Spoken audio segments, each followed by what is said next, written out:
I'm making this video because of Reverend Straub and the recent controversies that was present when this video was made. I make these videos in batches of 5 before I publish them, so I'm sure no one will care about the drama when this is released, but the subject matter is what I'm going to talk about. And the subject matter is important, and I feel it will never go away. This is something that will always be talked about, debated on. But what is the Catholic perspective on this? What is the Christian perspective on this? That is what I'm going to be going over. And I'll be going over the verses that were thrown around during this debate online, which is Romans 13, verses 1 through 7, Ephesians 4, verse 32, Leviticus 19, verses 33 to 34, Exodus 23, verse 9, Matthew 25, verses 35 to 36, Isaiah 10, verse 1, Isaiah 58, verse 6, Deuteronomy 10, verse 19, Mark 12, verse 17. I will be going over the Holy Family, the Catechism, and statements from the most recent popes before I start. I will show some definitions and a quick statement on another reason why I'm making this video. So first, the definitions. Deportation is an eviction from your own country. Repatriation is to send someone to their own country. Migrants are travel for school or a job and they don't plan on staying permanently. Immigrants want to permanently stay. Emigrants is when you leave your own nation. Refugee is forced to flee home. And an asylum seeker is a not yet approved refugee. And a Bible definition that will be read is sojourns, which means a temporary stay. Now, the last thing I'll say before we start is my politics. I don't have an allegiance to any party. The way I vote is I look at the Bible and see which politician keeps God's law, then the Constitution. For example, I would pick who is against abortion. Now, the other reason I'm making this video is because I'm tired of people who don't read or study the Bible, pretending they know everything about it. For example, the atheist's favorite verse of love your neighbor and you shall not judge, but not putting the whole verse and not understanding the context or meaning behind it. The controversy that Rev got in just fast forwarded this video's production. And don't harass anyone in this video or any of my videos. I don't censor names because all of this was posted in public thread and not a DM. And I don't want people thinking I faked any evidence. So with that being said, let's get started. So I won't include these verses because they are not relevant. But because they were mentioned in the controversy comments, I will go over them and why they are not relevant. First is Matthew 25, verses 35 to 36. For I was hungry, and you gave me food. I was thirsty, and you gave me drink. I was a stranger, and you welcomed me. I was naked, and you clothed me. I was sick, and you visited me. I was in prison, and you came to me. Now, people are using this to say we shouldn't deport anyone. But if we read a little bit ahead, Matthew 25:40, and the king will answer them, truly I say to you, as you did it to one of the least of these, my brethren, you did it to me. This is talking about how to worship God by helping people around us, like donating clothes, food, and visiting the sick.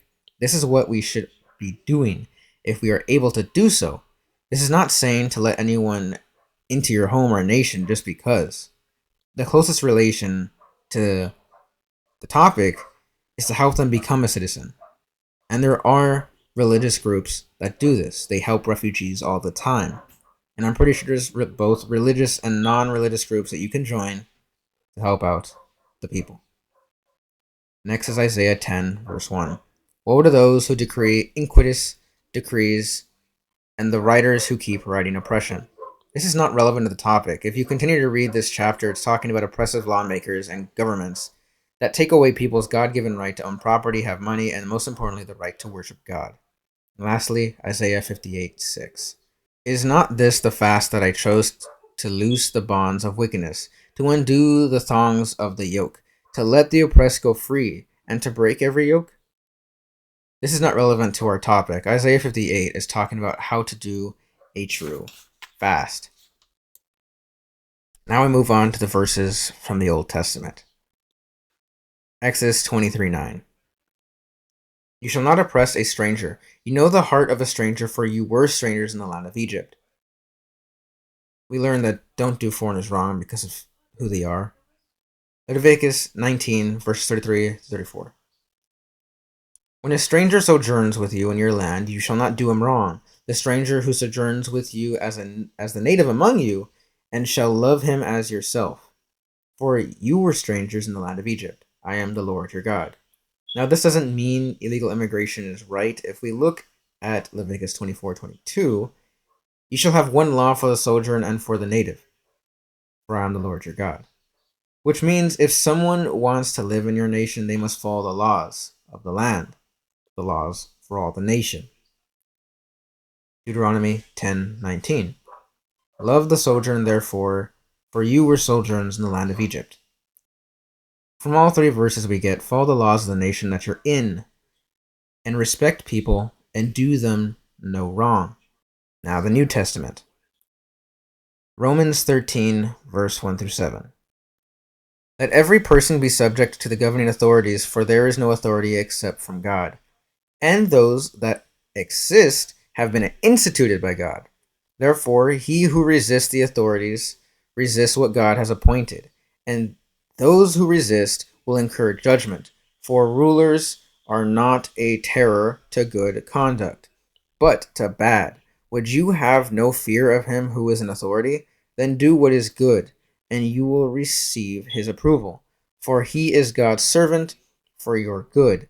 But if you do wrong, be afraid, for he does not bear the sword in vain. He is the servant to God to execute his wrath on the wrongdoer.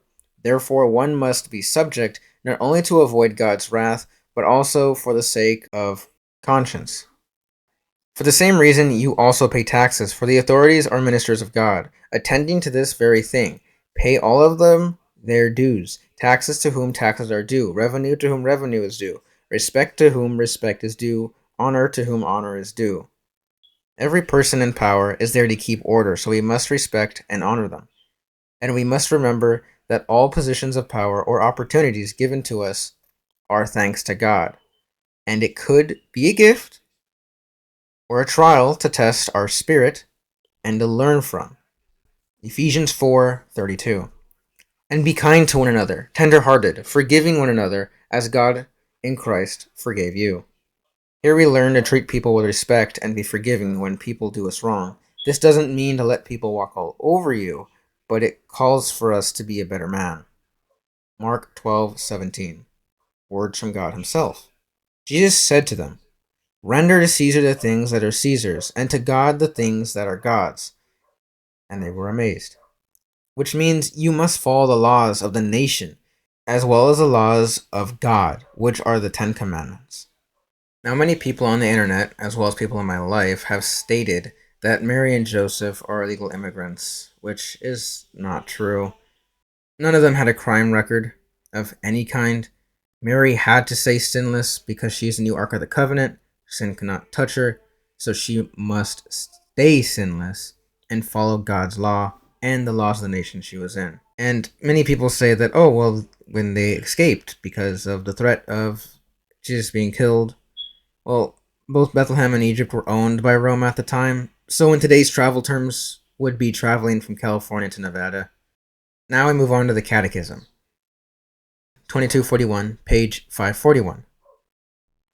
The more prosperous nations are obliged, to the extent they are able, to welcome the foreigner in the search of security and the means of livelihood which he cannot find in his country of origin. Public authorities should see to it that the national right is respected and places a guest under protection of those who receive him.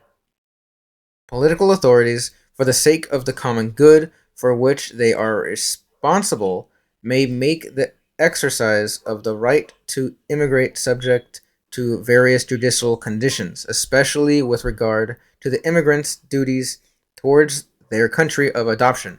Immigrants are obliged to respect with gratitude the material and spiritual heritage of the country that receives them, to obey its laws, and to assist in carrying civic burdens. We'll learn that only if the country are able to do so, they are obliged to help people who are seeking a better and safer life. And all immigrants to refugees are obliged to respect the law and heritage of the country they're in. So the Catechism also shows us that the laws must be followed, so if getting paperwork done to enter and become a citizen, then you must do so. And this is also shown with the statement of the popes. Each country has the right to control its borders, who enters and who leaves, and countries that are in danger of terrorism or the like have the right to control their borders even more. Pope Francis. No one has said that the United States should have open borders. I think every country has a right to determine who and how and when people enter. Pope Leo. So now I'll go a bit off topic and show a disgusting meme that I'll show here.